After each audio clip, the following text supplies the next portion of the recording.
you'd arrived in London and were just about to start at SOAS. Do you remember your first reactions when you went to the School of Oriental and African Studies?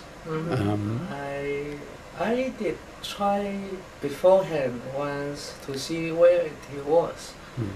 And then on the day I just went. And the secretary, somebody, I don't remember her name, quite nice. She advised me to see Richard Tapper. Yes. Who was kind of in charge of postgraduate students. So I went to him, and then he asked me to see Lionel Kaplan, the chair there, and I went to see him. Then Lionel asked me what kind of books I have read. I said Louis Henry Morgan, and then Margaret Mead, Ruth Benedict, and soon he said, not enough, you go to a master degree program. Right? I was going to do PhD. Right? He said, no, you just follow 1 year master degree, MA, and that is good for you. Lionel was very insistent. I was in a hurry because I had a little kind of 3 years funding only. I wanted to finish within 3 years, and he insisted. He said, I will talk to the British Council, right? They must extend your stay here. So I began the MA period. I followed 2 terms. That's my beginning. And who was your teacher? Mainly, Richard Tapper was in charge of all of us, so he had quite a systematic course on contemporary social and psychological theories or something like that. So I followed that, and then just like maybe in any department in the UK, I had to take kinship and ritual, economics, politics. Kinship was done by Stuart Thompson, taught by Stuart Thompson, because I took it later. And in my impression, there was very interesting teacher, Christina Torrey, who taught both ritual and politics. But she was only there just kind of informal, short-term lecturer. Right? And we had David Parkin's lectures. Yeah, David Parkin, Mark Hobart. Yes. They had a special series of lectures on contemporary trend in anthropology, and Paul Spencer was lecturing more about the classics, social theory. I find that Paul Spencer's lectures enormously fluent. He always just emerged with a piece of paper, just talk for 2 hours, just slept, right?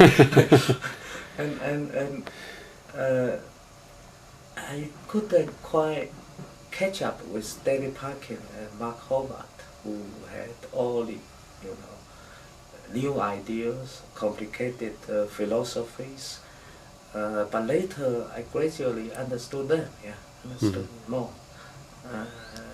Hobart was quite eccentric, so very enjoyable too.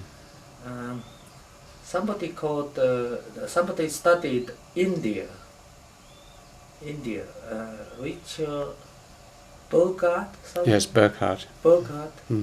He was very serious lecturer, very good, but more kind of formal. His lectures were always formal, and he organized a lot of discussions among students. Just divide the students and you just discuss. My English was totally kind of not there. So you didn't discuss much. Right. What were the main contrasts that you noticed between the way you were being taught at SOAS and how you'd been taught in Xiamen? Right. Actually, the dramatic contrast was between our Chinese professors' repetitive lectures and British people's professors' more practical way of teaching. Yeah. They try to make you read before you come to the class, and they try to make you speak. And this was very attractive to me. Even though I couldn't speak, I just sit there looking very stupid.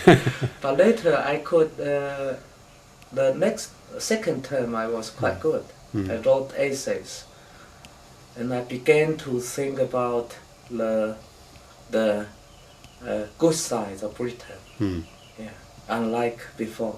I was so, you know, having a lot of homesick.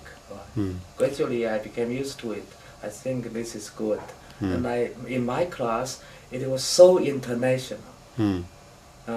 People from East London, Scotland, Wales, Bhutan, Egypt, Japan, you know. Have you remained in contact with any of them? No, it's a pity because during the fieldwork and writing up period, we went away, and some people came back after I graduated, for example, and some just remain in the field. Yeah. So you thought that it was a good teaching system? It's a very good teaching system. Yeah. I still believe now. I am trying to promote symposium in China, and this is kind of inspired by the first year in London. Did you have personal supervisions where you would write an essay and see one person and discuss it with them? First year, I always went to Richard Tapper. Yeah, he was in charge of the essays. Yes. And you used to spend time talking about your essay with him? Yes, very little, because you British professors are very busy. You always stand outside the door and talk just 1 second to the student and they say, I have no time, right? But Tapper chatted once or twice, longer time.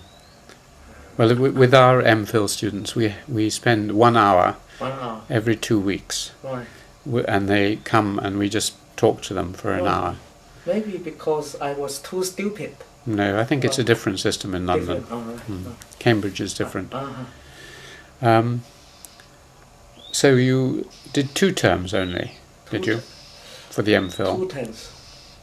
And then I was asked to pass the exams, final or MA, because I was not required to take MA degree. I just follow the class. And I wanted to see my examination essays. I wrote several, I don't remember, 3 or 6. Yeah. And I submitted to Dr. Tapper, and he read them and found them extremely interesting. He gave me quite high mark and passed me to Lionel Kaplan. To him, you decide, right? And what did Lionel say? Lionel said, okay, you could do PhD, right?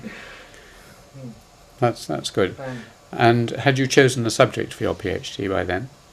No, I spent another year doing library research for my MPhil report, because one has to do MPhil first and PhD. Yeah. And then I spent long hours in SOAS library, which is very good, one of the best in the world, reading sinology, reading William Skinner, Maurice Friedman,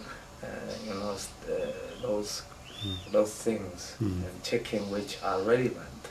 But my interest was ritual and politics. Why were you interested in ritual and politics? Because they're so important. Yes, and later because during the process I also got to know Stefan Fortran. How did you get to know him? In the first month, I went to SOAS and he was there chairing a London China seminar. and I went because it's kind of about my country. And I just went to say hello. And he said, he know, because he knew SOAS people. He said, are you from Quanzhou?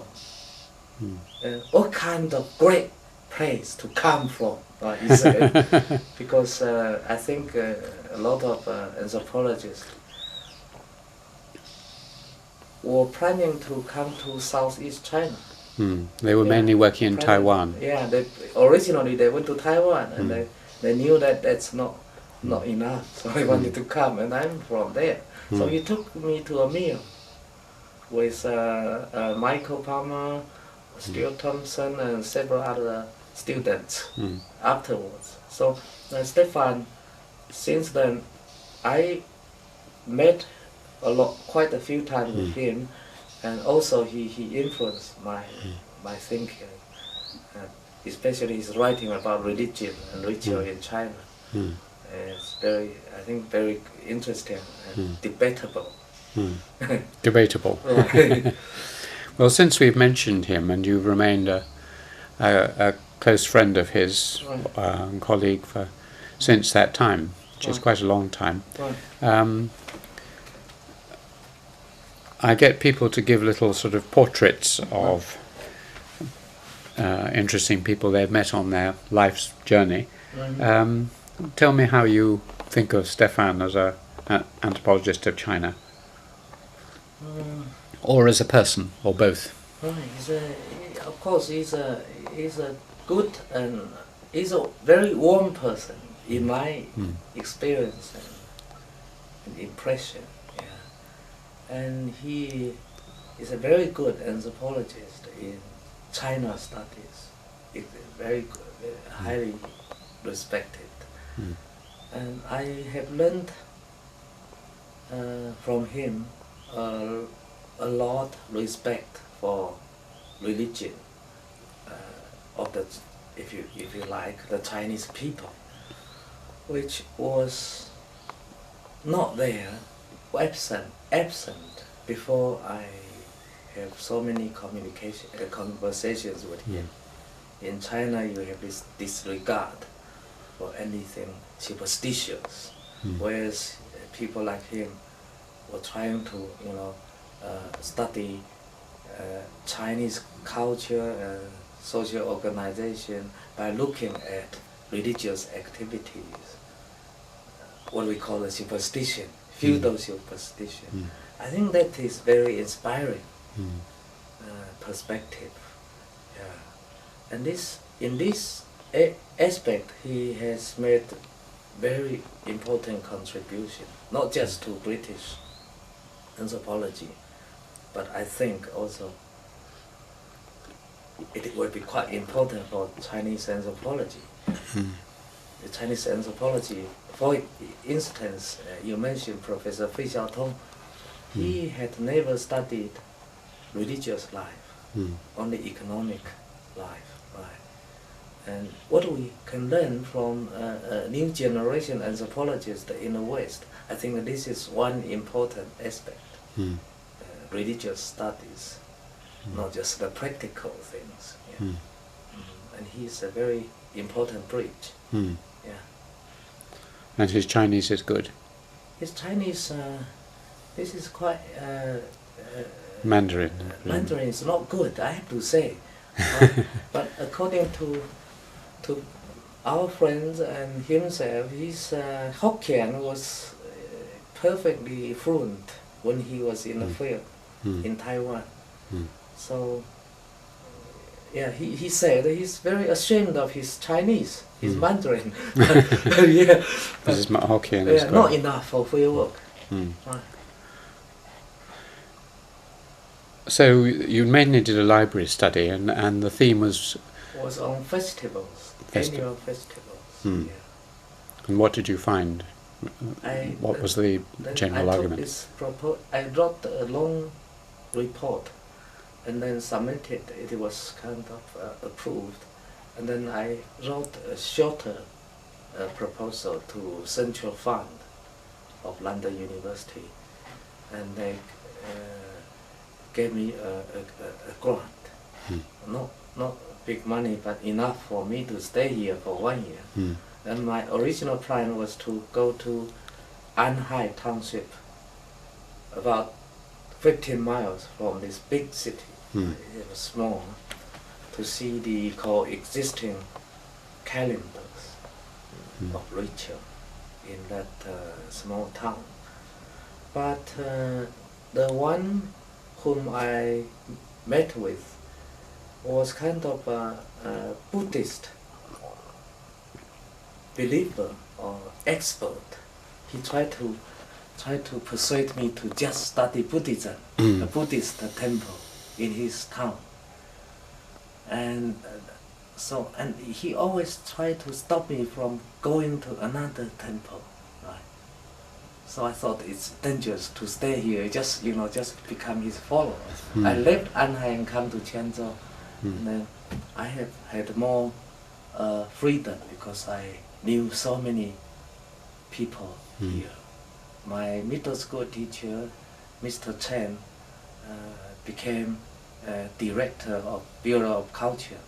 So he appointed me as a kind of academic associate of his bureau, and then I had the freedom to read his archives and visit, the places I want to visit. Yeah. So, what was the theme that? The theme, I'm quite at once proud and ashamed of talking about it. It's about, as I said, coexisting calendars. How the calendars, national, regional, and neighborhood calendars of ritual, in some way reflect three senses of space and place coexisting also, right, in the city, right? And for me, the national calendar ritual was defined in terms of national holidays. And for the regional calendar ritual was always changing because it's the local elite who made them, the calendars, regional calendars of art performances and things like that. And the third kind was more traditional. Each neighborhood had its own annual cycle of ritual, involving the households, including the officials' household, right? So I was looking at that kind of thing. And then you can say that national holidays, how national holidays were celebrated here. They are to do with, bound up with the work unit system, Danwei system. Right? If you go out of Danwei and the official so-called cultural arenas, they are not important. And then if you have certain regional elite who try to revitalize Quanzhou as a prosperous place by not only feeding on the official calendar but also absorbing traditional calendars of ritual. They're very innovative, but they're built on the knowledge of history of this area. And thirdly, they're very keen to invite, attract overseas Chinese and foreigners. This layer, and this is kind of a space and sense of central place in some way. Not national place, but central regional place. And then you have some examination of neighborhood territorial cult. It's another thing, different, to do with neighborhood, community, and rivalries between different communities, and what can be shared among the households. the local census of the public. Yeah. I was looking at this kind of contesting histories in one city. I think it's. I said it's.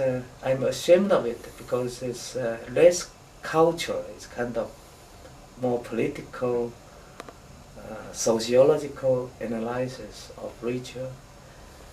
I'm proud of it because.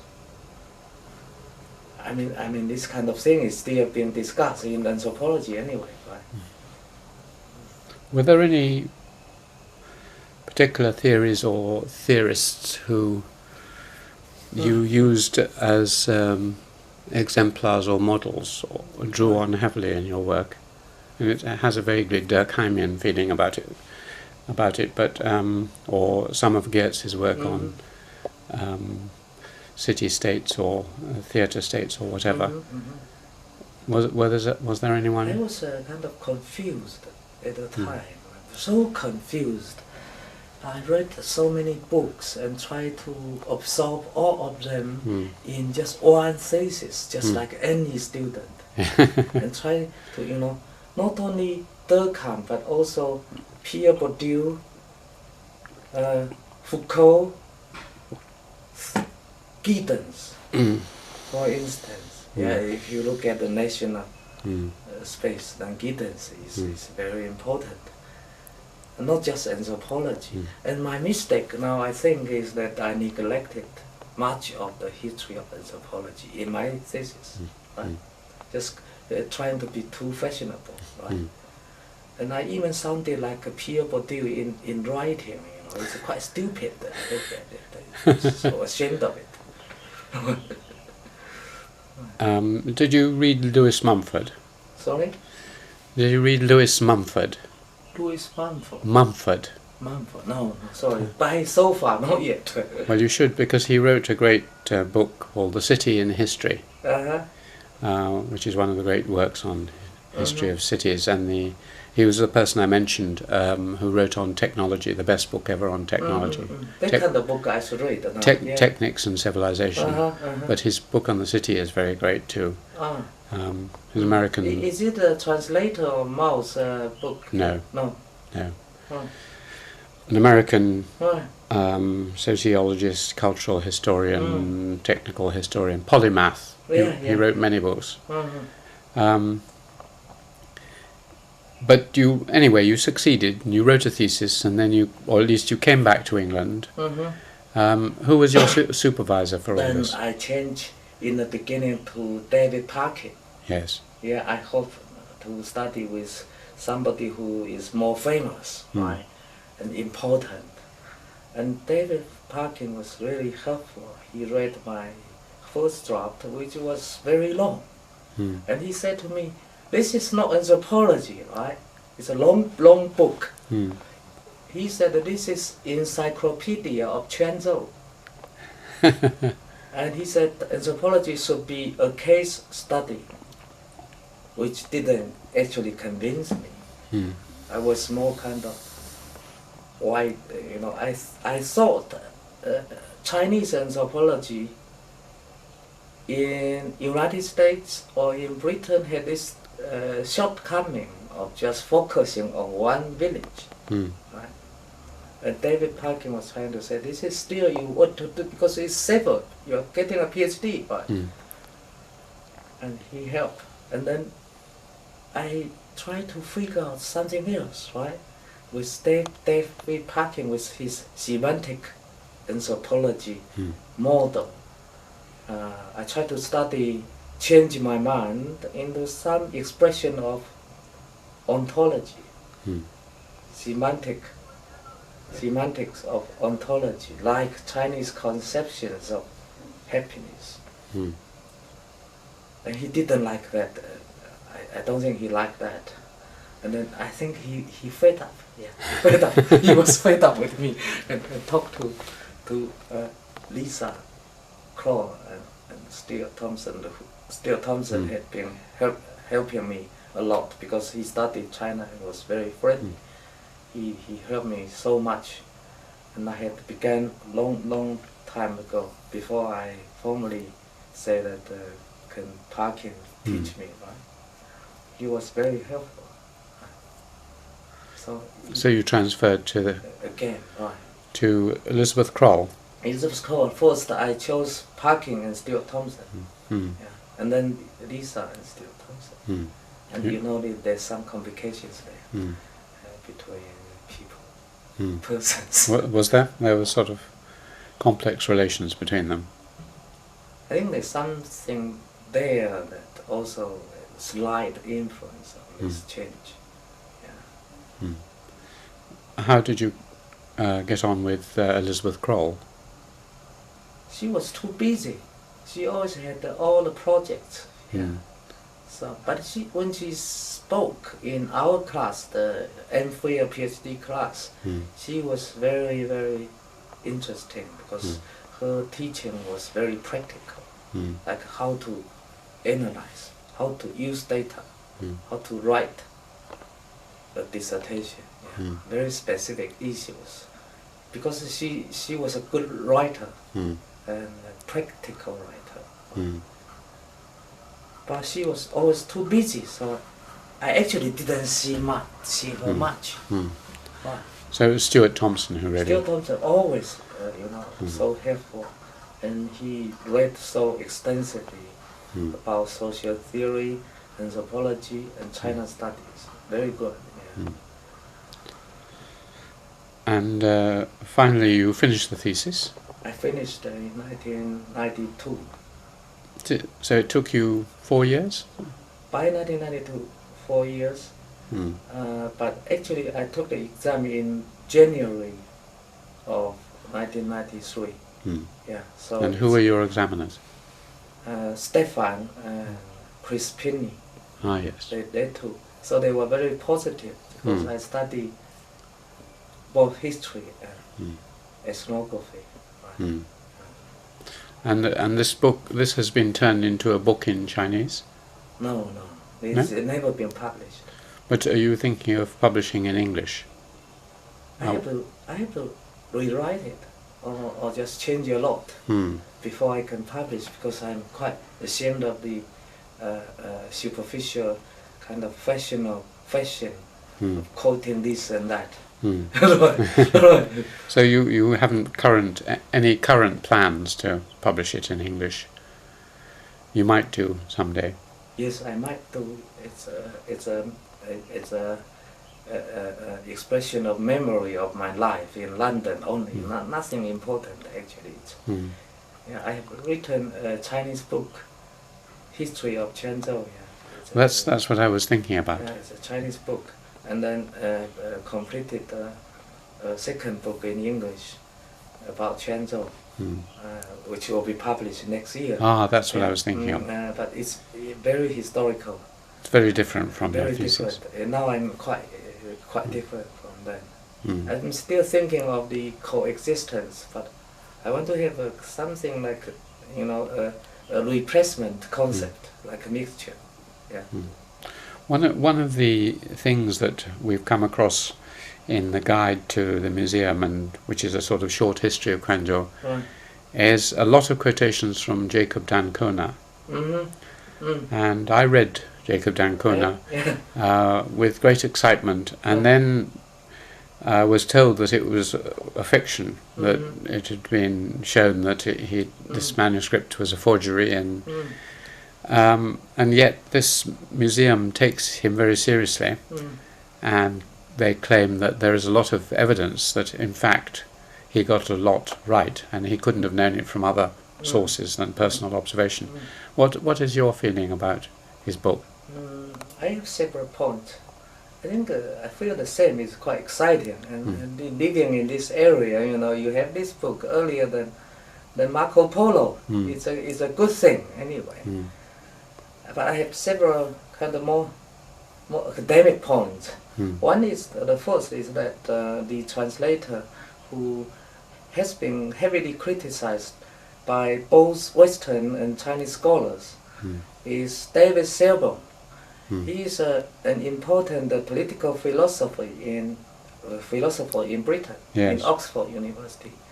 He does not need to fake this case of the City of Light. He has high salary, he has a good family, and he has written so many books, right? He does not need to do that. And second, a lot of criticisms are stemming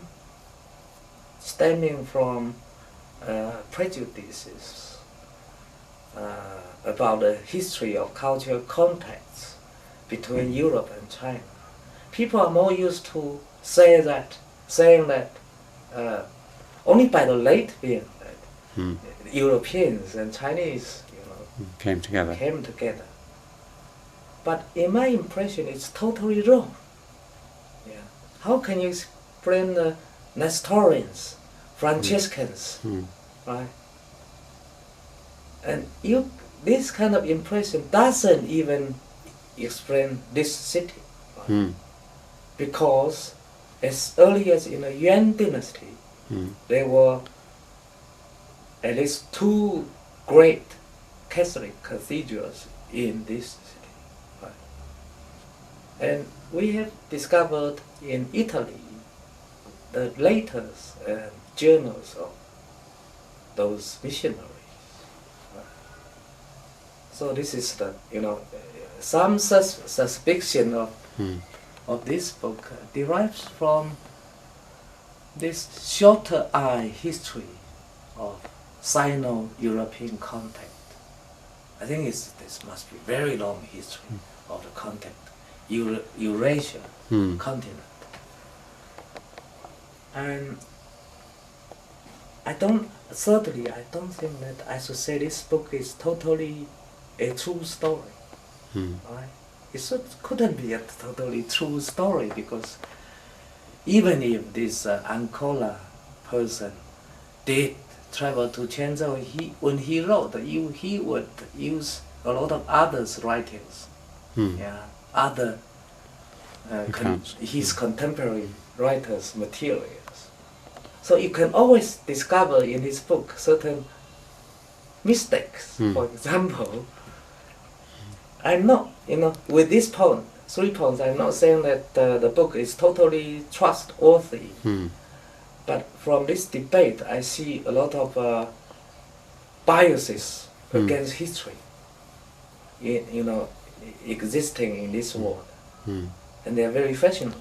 Just doubt this and that without, really thinking about it. Because people have even questioned whether Marco Polo came to China, as you know. Right. This is very good to question, because people in the city of Quanzhou just use Marco Polo as their trademark. Right? To question it is very challenging. Yeah. But again, if you say that Marco Polo didn't see the Great Wall, then I question. Yeah, I have a question for him or her. Right? Was the Great Wall important in the Yuan dynasty? No, not at all. It's so trivial, right? Well, a lot of is made in the Marco Polo debate about things he didn't mention. Right. Like the Great Wall, like bound feet of women, right. like tea. Right. But, these things may be so uniform and accepted.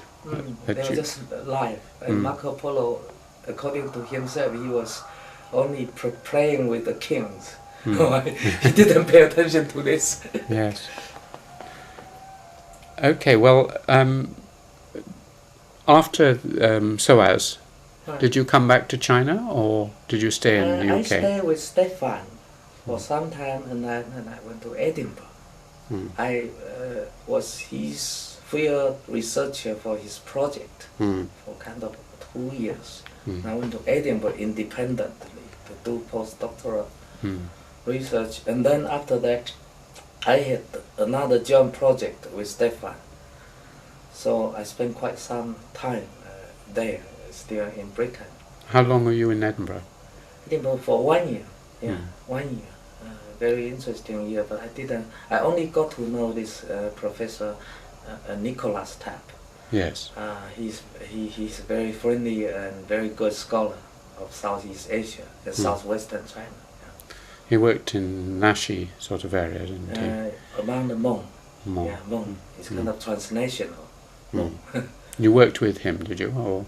No, I talked to him a lot because he was a kind of new lecturer there and so kind. And his wife is Chinese, so we were just friendly. I worked more with Bonnie McDougall, the chair of East Asian Department. Then, right. Did you like Edinburgh? Edinburgh, excellent. I'm still missing it. It's kind of wonderful city in my mind. It's kind of so Not a city of light exactly, but yes, it's wonderful. It's even more wonderful for me, a person from this city, small city. London is kind of too like big. Beijing. Yeah. And then you came back. What did you come back and I do? came back and I did. I spent 1 year in the Institute of Sociology and Anthropology with Professor Fei as postdoctoral fellow. Yeah. And then I was appointed associate professor, and then within 2 years' time I was given full professor. Is this at I had written Peking University? Peking University. Yeah, I had written some books by 1997. Yeah. Tell me something about Fei. You knew him quite well, just at the end. I believe so, yeah. Yes. What were his strengths and his weaknesses? His strength was his capability of communication. He talked with other scholars and took their points. This is not in a bad way, but he can, be just trying to discuss and find out the issues. And he was a good writer, right? He was the only anthropologist, I think, who expressed so well. And he was extremely practical. He had this traditional literati habit of doing both thinking and practice, knowing and practice. Right? That was his strength, I think. He was a good politician as well. Great politician. That's why, thinking and practicing politically, maybe. But that was also his, in my mind, his shortcoming, because he was not academic enough. His writings were half academic, half political, and this confusion made his writings less academic. But after having said that, I also said that this kind of lightweight writing is sometimes more effective than the pretentious academic writing, right? So I have this confused view about him. Right? I'm just saying that I'm more determined to do what I think is a good anthropology. Yeah. And I think he had his own anthropology. I have now my view of good anthropology, which is at once related to his anthropology and quite different. In what way different? I'm a lot more historical. I'm a lot more historical, and I'm lot more inclined to ritual studies, cosmological studies, whereas he was only looking at the contemporary issues. Even though he wrote something about history, that's very small part. And he didn't actually, in his village in Jiangsu, Kaixuan, peasant life in China, a village, he didn't do a good study of temples actually existing in that location.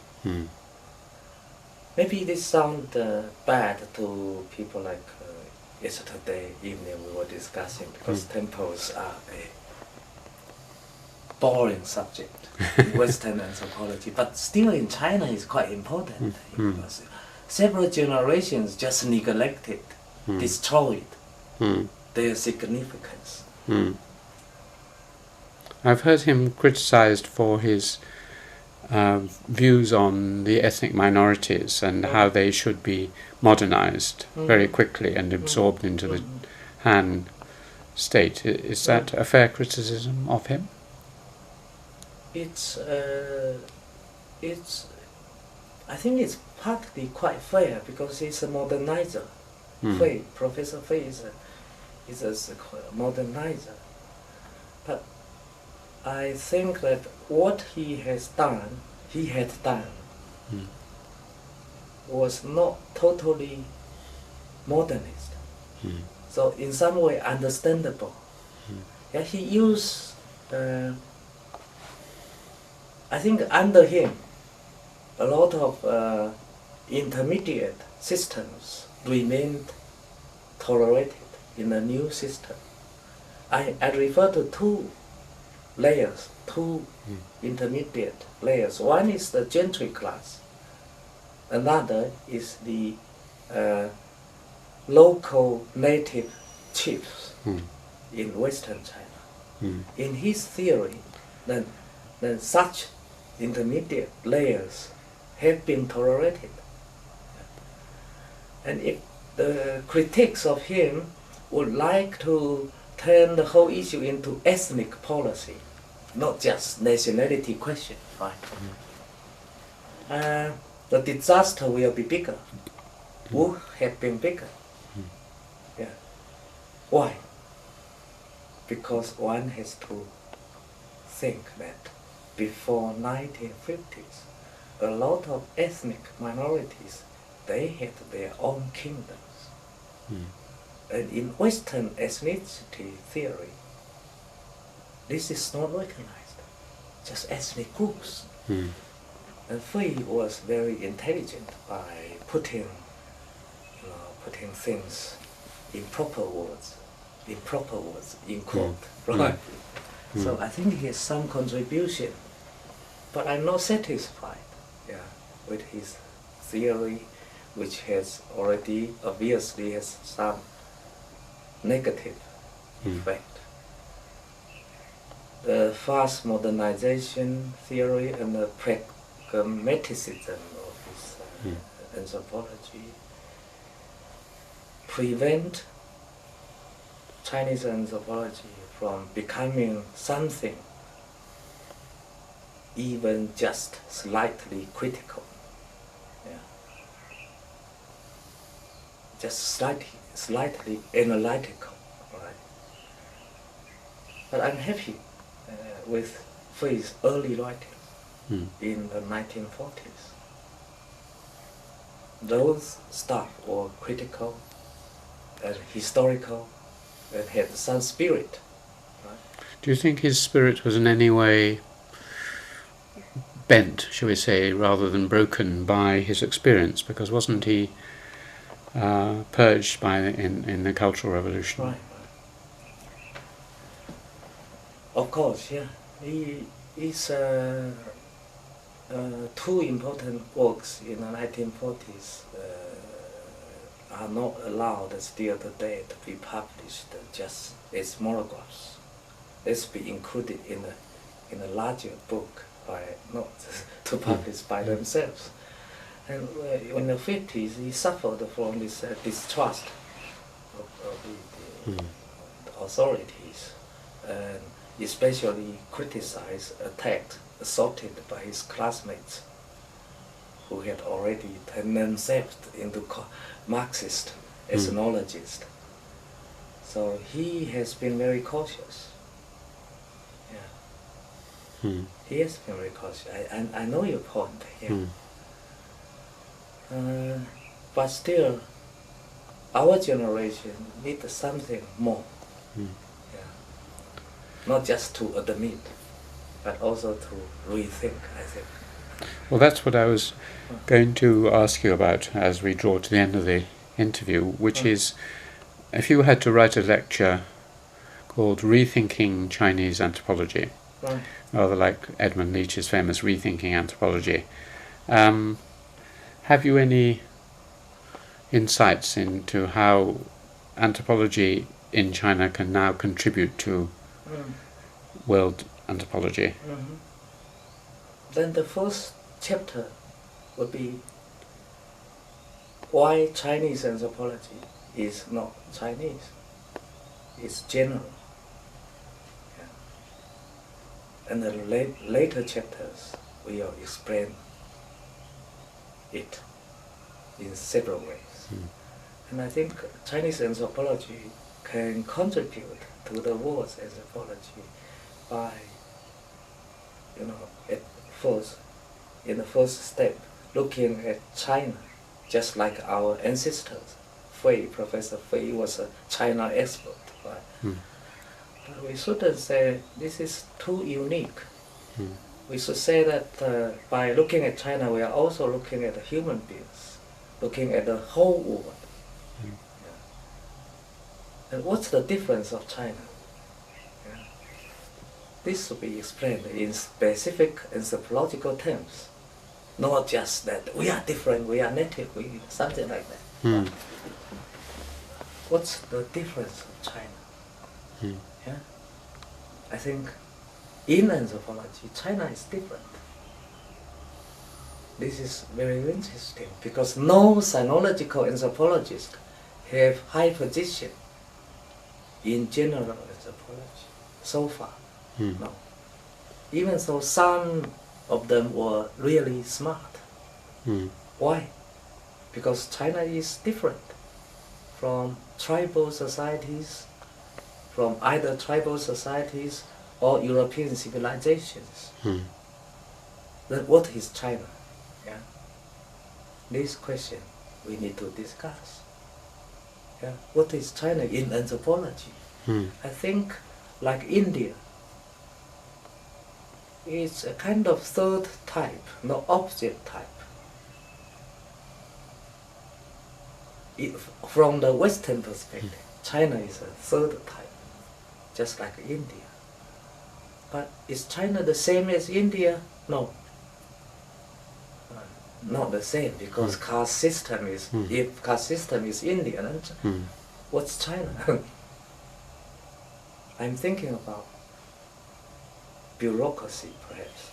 A kind of civilizing bureaucracy, which was not only political, militant, but also symbolic and economic.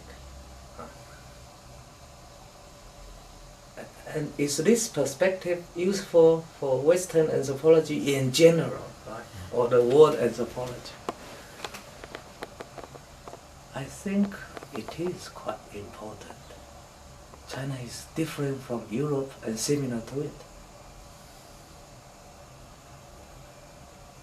And so, anthropology of China, I think if it wants to contribute to anthropology in general, it needs to be a kind of social or civilizational theory, to be a kind of theory like that, not just ethnography. I think ethnography is important, but to explain China's difference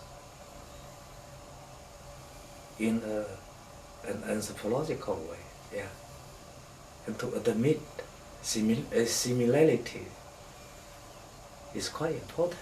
And this kind of issue maybe sounded quite funny to you. I don't know. Doesn't sound funny at all. I do it all the time. You do it all the time? Well, with Japan, my book on Japan. Right. But did my ancestors in anthropology in China, did they do it? Not really. Not really. Because if you look at Maurice Friedman, for instance, he just does sort of Western-style anthropology in China. In other words, kinship, politics, village studies, community studies. It's the same sort of thing. It might have been Indonesia, it might have been many parts of the world. There was nothing very specifically Chinese about it. And he didn't really try and grasp the whole of China. He looked at one part of China, and he wasn't trying to build up a theory of Chinese civilization as an alternative to Western civilization. This is what I was going to ask you, whether any of your ancestors have tried to do it. I have looked at books since late Qing. I don't think they have. They're just translations. Yeah, any ethnography is a translation of Western theory, Chinese reality. So what you just said, I think also was in line with my thinking of Chinese language as an academic language in social science and science. Yeah. And this is more difficult because Chinese language has been a business language. But for it to become academic language, it takes a long journey. Yeah. So we have to write better and better Chinese academic writings at the moment. I've always been interested in the way in which other civilizations, whether it's India or Japan or others, produce great thinkers who seem to look at their own society as a civilization and have the comparative knowledge to compare it to Western theory and Western civilization. And I found one person who could do this for Japan, which is Fukazawa Yukichi. And there are arguably one or two in India, like Niraj Chowdhury and so on. I've never been able to find a Chinese author who gives me that same feeling. They're a great novelists, they're a great poets, and they're a great travellers. But there seems no philosopher, internal philosopher, who has looked at his own civilization, tried to make a model of it and compare it with other civilizations. And I was hoping you would be able to say there was someone I could look at, but you need to wait for some long years. Anyway, we are trying, but our students still need to something to feed themselves. They need to study to get a good degree in order to find their jobs. So they are being very tactful about things.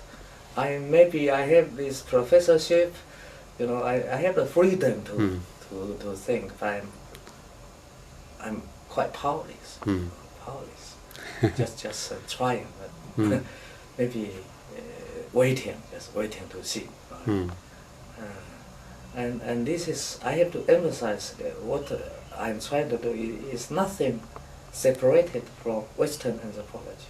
It's part of anthropology. Either it's Western or Eastern.